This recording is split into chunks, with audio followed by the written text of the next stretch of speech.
All right. I'm gonna tell you how apps run compared to the G1 and compared to this, the Droid Incredible, which, as you may know or may not know, the G1 has a max processor speed of what, 528, Yeah. and this, well, it hasn't been overclocked yet, but it has a max speed of 1 gigahertz until overclocked. So when you're playing a game like Polarbit, I might as well just bring it up since it's so fast, anyways. So I'll pull up. Let's see, Raging Thunder 2, and we can actually do a comparison. Well, actually, I don't have it downloaded, so never mind. But if I was to play this on the G1, well, pretty much I wouldn't play it because it would be nothing like this. I mean, this is super smooth. As you can see, I mean, you tilt it. And to be fair, you're on a little bit of a handicap here because you're not holding it, like you normally would. You're not very good at that, Brad. Hey, I'm doing pretty good with one hand. That's what. So as you can see, there's absolutely no lag. Whereas if you were playing on a G1, yeah, it would just suck. It would not. It wouldn't perform anywhere near.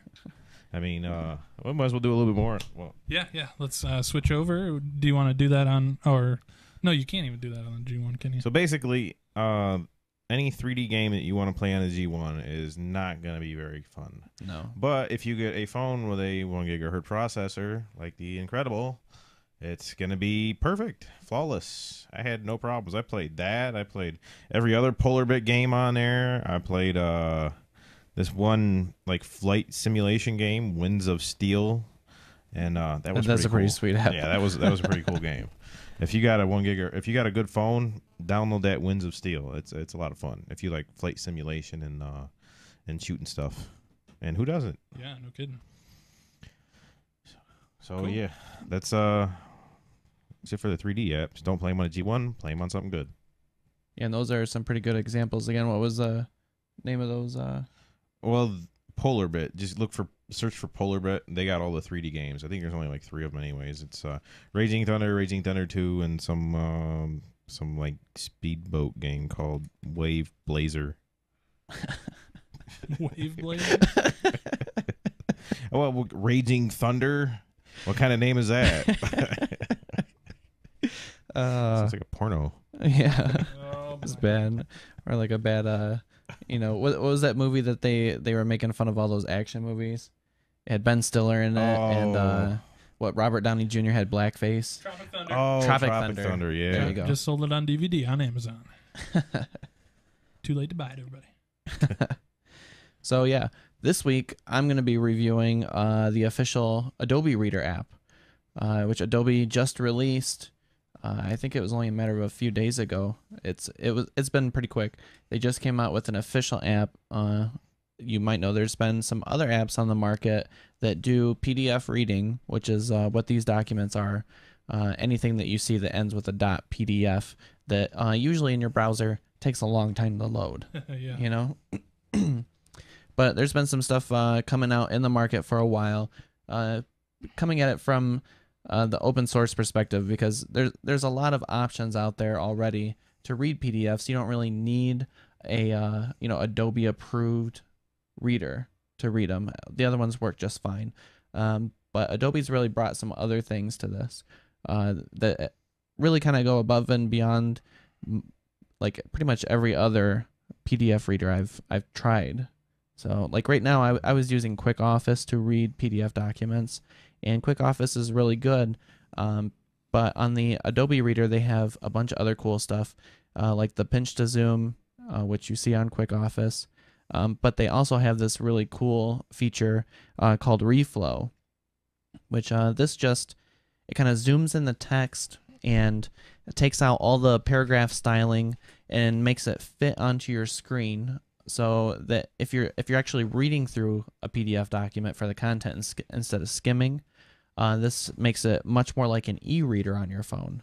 So I don't know, it's very convenient because on on a small device like this, when you're trying to read PDFs which are formatted to be read on a screen or printed out on a page, this really kind of brings it to the platform in a way that just pinch zooming doesn't really do. You know? So I'm pretty impressed, I gotta say. It's got some other cool stuff too, like keyboard shortcuts. So if you have a physical keyboard on your phone, then you can use it. And I don't know, there's not really much else to say about it. It's a surprisingly good app. I kind of went into it thinking, Adobe released their own branded, PDF reader for Android. Big deal. You know, how great can it be? And I gotta say, I was honestly pretty impressed with it. So I recommend it. It's free. Just search for Adobe in the market, or you can search for Adobe Reader. And here in a few minutes, I'm going to show you how crappy Raging Thunder runs on my G1. Nice. Like once we get it loaded up and everything. I can't wait. It's going to be fun. So we do have some sponsors this week. We do. We have some great sponsors. The great people over at Citrix. They make a wonderful product. Go to Assist Express. It's how you can support people online without actually going to their place of work or their business or whatever. You just log in online and you give them a code. They click on it. They go to a website. They put in that code, and boom, there you are supporting someone across the world without actually having to travel. It's really good because travel is pretty expensive this time of well, it's always expensive. Yeah. But now the oil prices are going. Are they going up or down? I don't know. There's well, I mean, Not much at at the least pump. around here, it jumped from 257 to 275, I think, in Mason.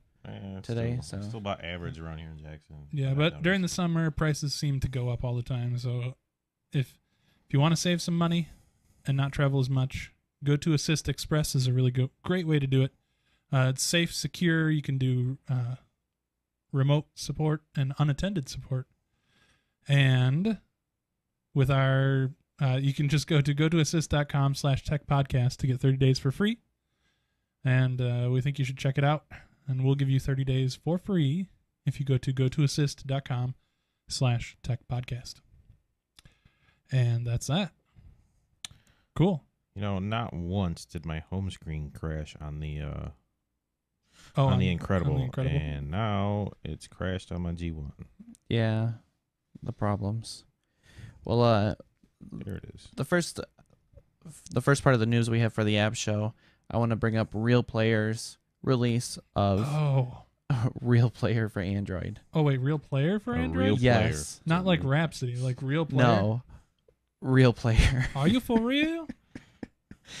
I just had a flashback to like the first Family Guy Star Wars, where they're she's sending the message to Obi-Wan, and then like he's, Cleveland's R2-D2, and he's like, you need Real Player. It's telling me I need Real Player 10 or whatever. It's probably Real Player 7. I don't know, but it's ridiculous. All right. What you got going on there, Brad? You want to see this? Everybody wants to see this. It's the talk of the town, man. Okay.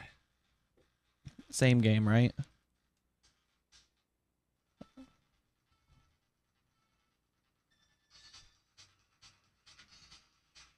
It works. Huh. It's a Actually, that's little not trouble. bad.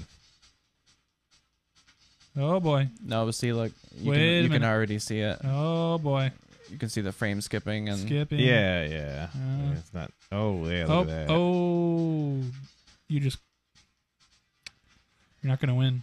I gotta say, on the Incredible, you could get a phone call right in the middle of this game, and I don't Oh, have any man. doubt that it Yeah. would just pause it Yep. and let you pick it back up. But if you get a phone call in your G1 right now, It's all crashing. it's probably gonna crash and Yeah. die. Yeah, so you want to shut off your wireless before you start. Okay, so yeah, as you can see, well, this right here, the reason why it's playing that decent is probably because of cyanogen. If Yeah. that was stock, it wouldn't be running that good. Well, I think it requires 2.1, doesn't it, or 2.0? Yeah, that So might be. with stock, you wouldn't even be able to run it on the G1. Only way you can get that app to run is with a rooted ROM. It's a beautiful thing.